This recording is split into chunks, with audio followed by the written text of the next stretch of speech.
আমার অনেকক্ষণ ধরে কমে গেছে ভাই 12টার মধ্যে ক্লাস শেষ করে দিয়ে আজকে মিয়ামির খেলা বেটা 2 মাস পরে পরীক্ষা আর এখন তুই দেখবি মিয়ামির মানে খেলা না। এই মিয়ামির খেলা দেখে তোর কি হবে? হ্যাঁ কি হবে? 2 টাকা আসবে, রেজাল্ট আসবে? হ্যাঁ মিয়ামির খেলা এত কিছু মনে থাকে, মিয়ামির খেলা মনে থাকে, মায়ামি না মিয়ামি যেটাই হোক, পড়াশোনা মনে থাকে না? পড়াশোনা মনে থাকে না কেন? খেলা খেলা করতে আসছো, খেলার কথা বলো, ক্লাসের মাঝখানে খেলা। জীবন তো এমনি চলে যাবে, জীবন তো এমনি চলে যাবে।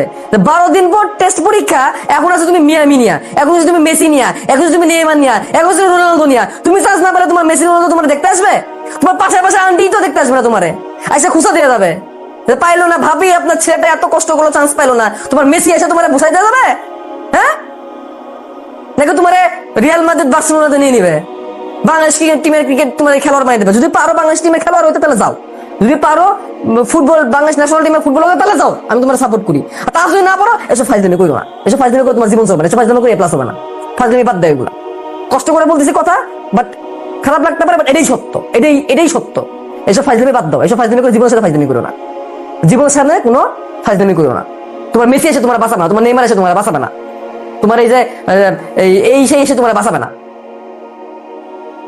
উল্টা আন্টি আইসা খুঁজা দিয়ে যাবে, পাশে পাশের আন্টি চান্স পাইল না রে, এই প্লাসটা পাইল না রে। বারবার বলতেছি নিজেরা 5 বছর পর কোন জায়গায় দেখতে চাও সেটা এখন তোমার কাজ বলে দিবে, তখন যদি আফসোস করতে না হয়। তা ভাই ক্লাস করেছিল, আমি যা মায়ামির খেলা দেখছি, ওই আফসোসটা যদি করতে না হয়, ওই আফসোস যদি করতে না হয় তাহলে এখনই করতে বসো। দিন রাত এক করে পড়াশোনা করো, দিন রাত এক করে পড়াশোনা করো, তাহলে হবে না।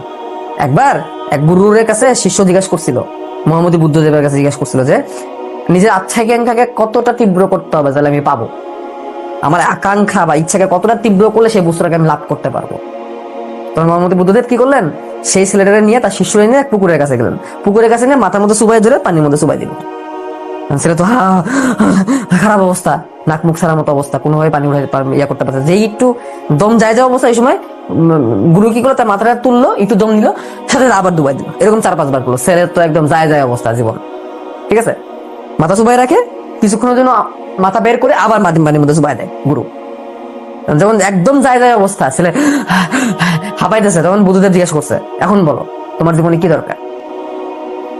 তখন শিষ্য বলতেছে বাতাস বাতাস বাতাস দরকার, কারণ তার তো দম যায় অবস্থা। তখন গুরু বলছে কেমন দরকার বাতাস? তখন শিষ্য বলছে জীবন মরণ দরকার, জীবন মরণ দরকার, আমার জীবন মরণ দরকার। তখন বুদ্ধদেব বলতেছে তুমি যে জিনিসটা চাও সেই জিনিসটা জীবনের জীবন মরণ দরকার বানায় ফেলো, তোমার লাইফে জীবন মরণ দরকার।